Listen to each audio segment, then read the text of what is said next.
오늘은 11월 30일, 11월의 마지막 날입니다. 이제 내일이면 2022년도의 마지막 달 12월을 맞이하게 됩니다. 연말을 맞이하고 또 새해를 맞이하면 우리 나름대로 소원이 있어요. 그죠? 새해를 맞이하면서 소원들이 있어요. 여러분, 2022년을 또 보내면서 새해를 준비하면서 여러분 마음속에 소원이 있다고 한다면 어떤 소원들이 있으세요? 어떤 기도 제목이 있습니까? 이렇게 이제 신방가면 질문하는데, 요즘은 대체적으로 하여튼 가족 건강, 이게 이제 제일 중요한 기도 제목으로 많이 나오고, 특히 요즘은 이제 경제적으로 너무 지금 힘들어서 경제 문제 이런 것도 얘기도 많이 할 수 있겠죠. 그렇다고 한다면 나 개인적인 소원, 이거 뛰어넘어서 성도로서, 하나님을 믿는 하나님의 자녀로서 하나님이 내게 내 소원이 무엇이냐 이렇게 묻는다고 한다면 여러분 뭐라고 말씀하겠어요? 뭐 여러 가지 말씀이 있겠죠. 소원하는 게 있겠죠. 오늘 본문하고 연결시켜서 우리가 대답할 수 있다고 한다면, 하나님, 요셉처럼 하나님이 함께 하심으로 형통의 복을 누렸으면 좋겠습니다.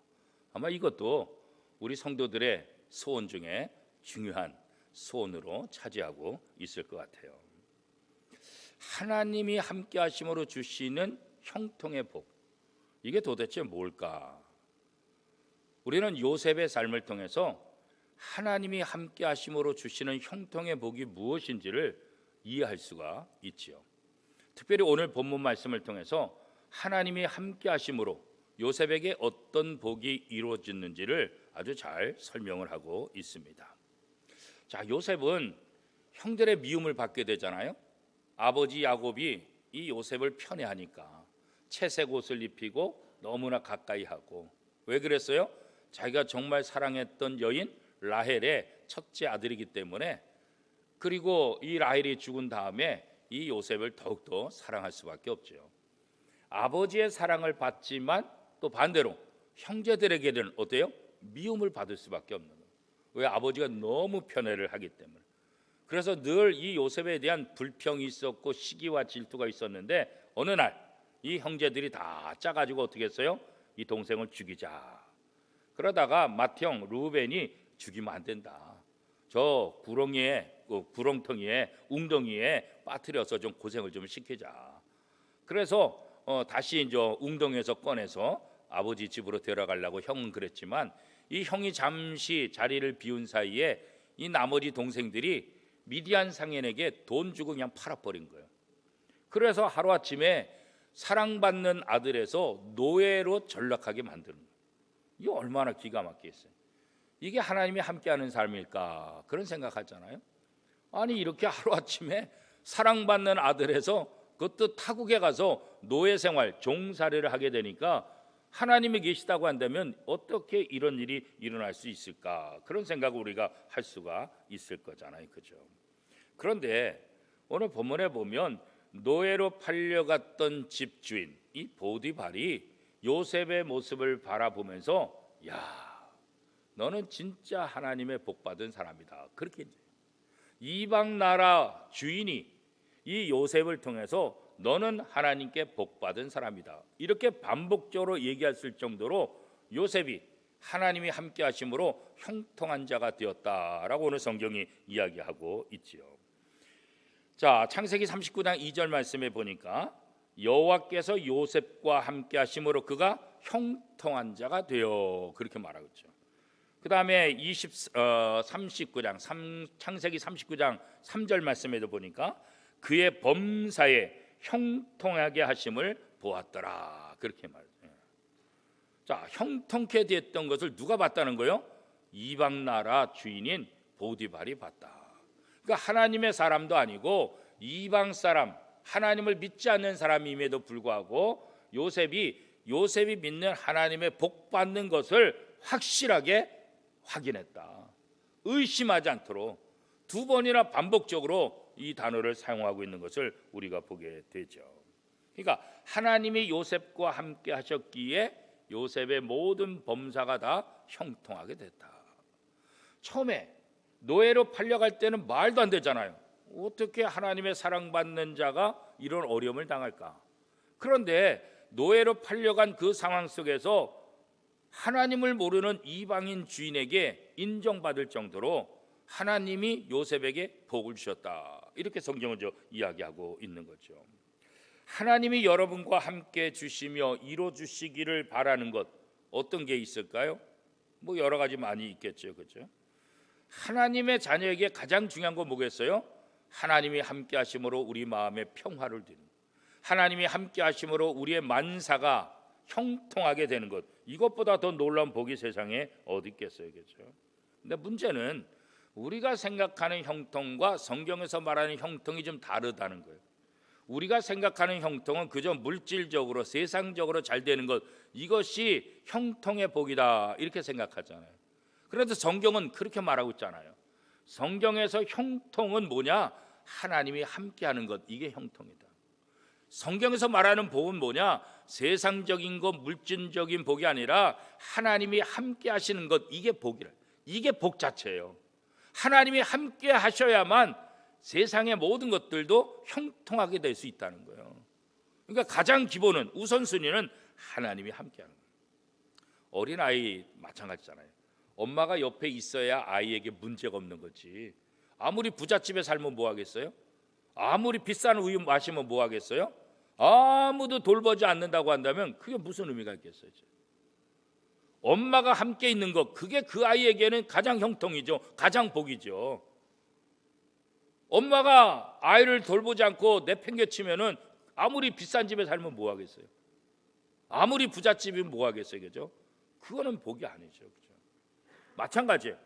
우리가 하나님을 믿는다고 하면서 하나님이 나와 함께 하심이 진짜 복이다, 이걸 느껴야 돼. 이게 진짜 복이라고요.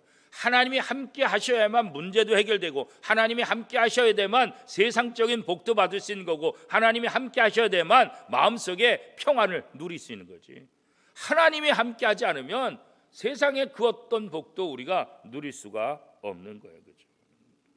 하나님은 고난 속에서도 형통을 누리게 하는 거예요. 우리가 고난은 하나님 복이 아니다 이렇게 생각하잖아요. 근데 요셉을 통해서도 보고 모든 성경의 인물을 통해서도 반복해서 볼 수 있는 건 뭐예요? 하나님은 고난 속에서도 형통의 복을 누리게 하시는 분이라. 이게 하나님의 거죠. 좋은 환경, 좋은 일, 좋은 상황에서만 형통케 된다, 이게 아니에요. 하나님은 어떠한 상황이 있다 할지라도 하나님이 함께하기만 하면 모든 문제가 해결된다는 것을 우리에게 보여주고 있는 거예요. 그래서 오늘 우리가 혹시 내가 어려움 속에 있다 할지라도, 힘든 상황이 있다 할지라도 하나님이 나와 함께 하시기만 하면 나는 평화를 누리고 내게는 가장 커다란 복을 누릴 수 있다. 이 확신이 오늘 우리 속에 있어야 되는 거죠. 고난 속에서도 결코 잊지 말아야 될 것은 뭐게? 내가 사망의 음침한 골짜기를 다닌다 할지라도 분명히 확신할 것은 뭐예요? 하나님이 나와 함께 하시면 사망의 음침한 골짜기를 할지라도 아무런 문제가 되지 않는다. 시편 23편 4절 말씀에 보면 내가 사망의 음침한 골짜기로 다닐지라도 해를 두려워하지 않을 것은 주께서 나와 함께 하심이라. 주의 지팡이와 막대기가 나를 안위하시나이다. 고난 속에 있다 할지라도, 사망의 음침한 골짜기에 간다 할지라도 하나님이 나와 함께 하신다는 것을 믿는다고 한다면 나는 이 속에서도 다 평안을 누릴 수 있다. 우리 어른들이 옛말에 그런 거 있잖아요. 하늘이 무너져도 솟아날 구멍이 있다, 뭐 그런 거 있잖아요. 예.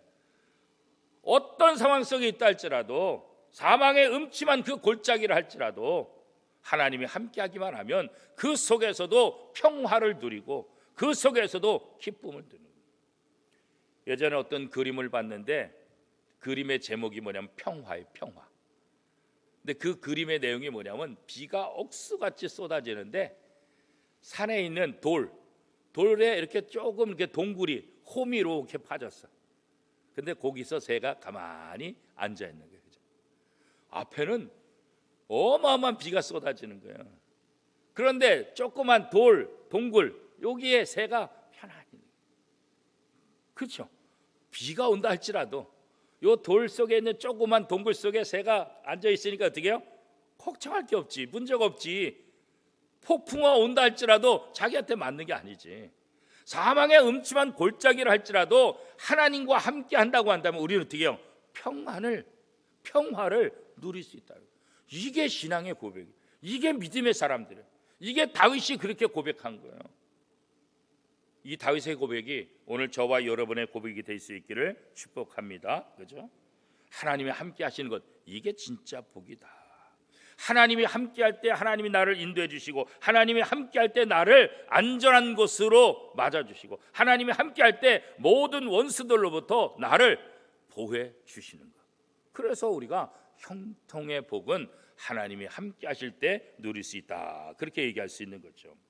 자, 보디발이 이 요셉이 하나님 앞에 복 받는 자임을 알게 된 다음에 요셉에게 모든 것을 다 맡기잖아요, 그렇죠?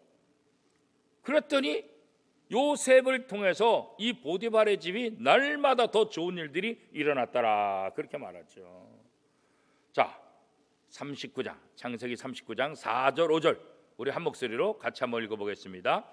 요셉이 그의 주인에게 은혜를 입어 섬기매 그가 요셉을 가정총무로 삼고 자기의 소유를 다 그의 손에 위탁하니 그가 요셉에게 자기의 집과 그의 모든 소유를 주관하게 한 때부터 여호와께서 요셉을 위하여 그 애굽 사람의 집에 복을 내리심으로 여호와의 복이 그의 집과 밭에 있는 모든 소유에 미친지라. 그렇죠. 그래서 이 보디발 이 주인이 야, 요셉에게 맡기면 다 잘 되는구나. 그런 다음에 맡겼더니 진짜 잘 되는 거예요. 땅도 잘 되고 함께 있는 사람도 잘 되고 모든 것이 다 잘 되었더라, 그런 거죠. 자, 이 모든 것들은 그가 장차 총리가 되어서 애굽을 다스리고 결국 아버지와 가족들을 다 애굽으로 이끌어오는 그런 준비의 과정들로 하나님께서 사용하신 것을 보게 되죠. 하나님이 요셉과 함께 하심으로 요셉을 통해서 놀라운 역사들을 일으키는 거예요. 장차 아버지를 구하고 자기를 죽이려고 했던 그 형제들을 다 구원하는 그런 과정으로서 이 모든 일들을 하나씩 겪게 되는 거죠.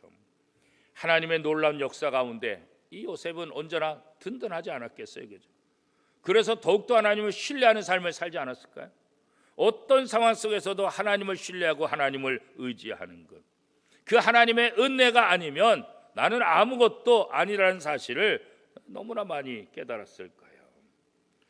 요셉은 자기를 통해서 보디발의 집이 복을 받는 것 자기도 눈으로 봤잖아요. 자기가 일을 할 때 자기의 상상 이상으로 모든 것들이 잘 되는 걸 요셉이 경험했잖아요.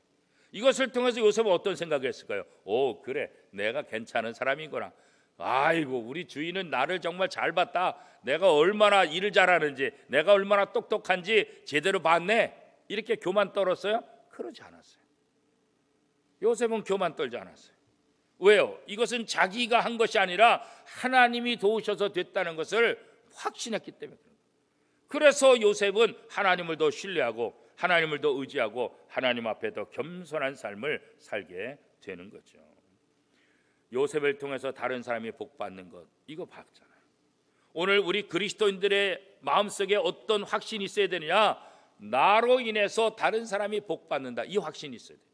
나 때문에 우리 가족이 복 받는다, 나 때문에 우리 직장인 사람들이 복 받는다, 나 때문에 우리 교회 사람이 복 받는다, 나 때문에 나를 가까이 하는 내 친구들이 복 받는다. 그렇죠? 나로 인해서 다른 사람들이 복 받는다. 여러분, 이런 자부심이 있으세요? 이거 있어야 돼요. 왜? 우리가 하나님의 자녀잖아요. 하나님의 자녀는 누구예요? 하나님이 함께하는 사람이 있잖아요. 하나님이 함께하는 사람은 누구예요? 하나님의 형통의 복을 누리는 사람이잖아요. 지금 내가 부족해 보이고 지금 내가 연약해 보이고 지금 내가 아무것도 이루어진 것이 없다 할지라도 하나님이 요셉을 사용하신 것처럼 하나님이 나를 사용하실 것이다. 하나님이 요셉을 통해서 많은 사람에게 복을 주신 것처럼 하나님은 오늘 하나님의 자녀인 나를 통해서 이 세상의 모든 사람들이 복을 받게 할 것이다. 그래서 우리는 복을 전하는 사람, 나 때문에 다른 사람들이 복 받게 복음을 전하고 그 복음을 통해서 다른 사람들이 하나님의 복을 누리게 하는 것, 이것이 바로 성도의 삶이고 저와 여러분의 삶이다. 그래서 여러분, 우리가 복의 통로가 되어야 된다는 것. 아니, 우리가 복의 통로라고 성경은 이미 예언하고 있는 거예요. 자, 그렇지만 이렇게 날마다 복을 받는데 이런 요셉을 유혹하는 사람이 생기죠. 누구예요? 자기 집주인 보디발의 아내가 이 요셉을 유혹하기 시작해요. 요셉은 젊은 청년이잖아요. 용모가 빼어나고 잘생겼다고 성경 말하잖아요. 그죠? 이사야 53장에 보면 예수님의 모습은 잘생겼다고 안 하고 있어요. 볼품 없다 그랬어요. 예수님의 모습은 볼품이 없다 그랬어요. 흠모할 만한 것이 아무것도 없어요. 그러니까 쉽게 얘기하면 딱 이렇게 봤을 때 호감이 간다, 이런 마음이 전혀 안 가는 모습이 예수님의 모습이라고 이사야 53장에 얘기했다. 근데 요셉의 모습은 어때요? 용모가 빼어나더라. 용모가 빼어나, 준수하고 누가 보더라도 야, 이 청년 참 잘생겼다, 이 청년 참 좋다, 젊은 아가씨라고 한다면 아유, 이런 남자하고 결혼했으면 좋겠다, 그렇게 생각할 정도로 굉장히 용모가 좋았던 사람이다. 그런데 이 집주인의 아내가 이 요셉의 호시탐탐 노리고 있는 거예요. 그럴 때 요셉이 어떻게 얘기하고 있습니까?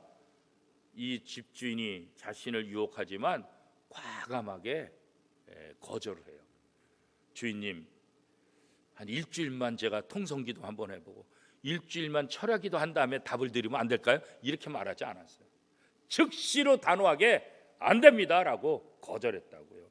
자, 창세기 39장 8절에서 10절까지 8절에서 10절까지 우리 같이 한번 읽어보겠습니다.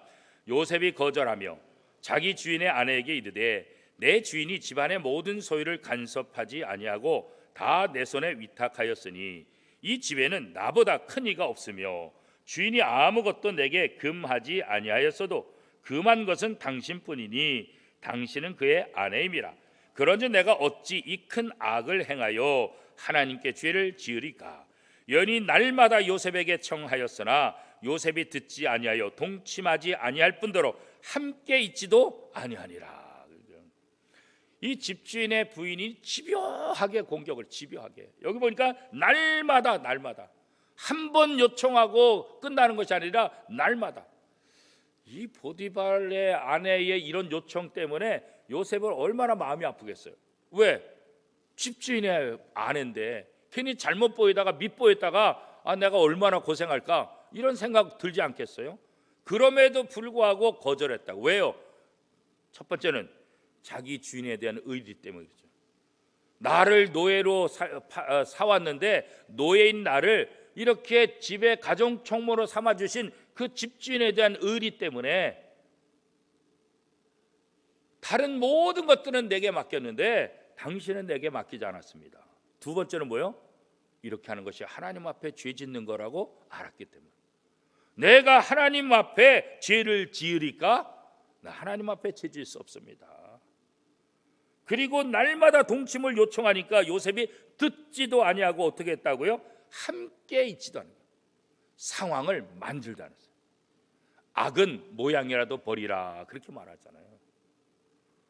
요셉은 어떻게 하든지 하나님의 말씀을 붙잡고 거룩한 삶을 살려고 애쓰고 노력했던 거예요. 마찬가지로 하나님의 사람들은 거룩을 항상 유지하도록 애써야 되는 거예요. 하루아침에 되는 거 아니에요. 쉽게 되는 거 아니에요. 날마다 요청했다 그랬어요. 날마다 거절하고, 이게 쉬운 일이겠어요? 쉬운 일이 아니죠.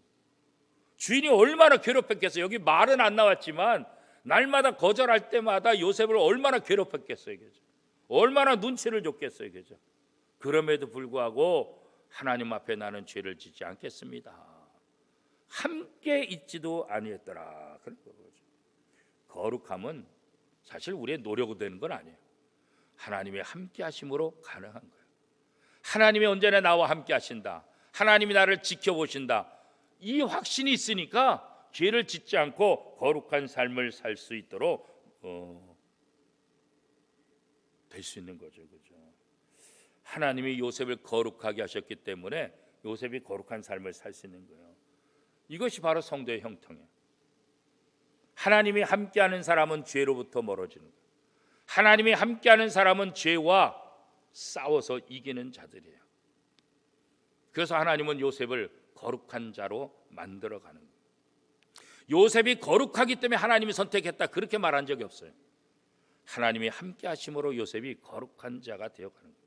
하나님이 함께 하심으로 요셉이 하나님의 일꾼으로 날마다 성장하는 거예요. 훈련시키는 거예요.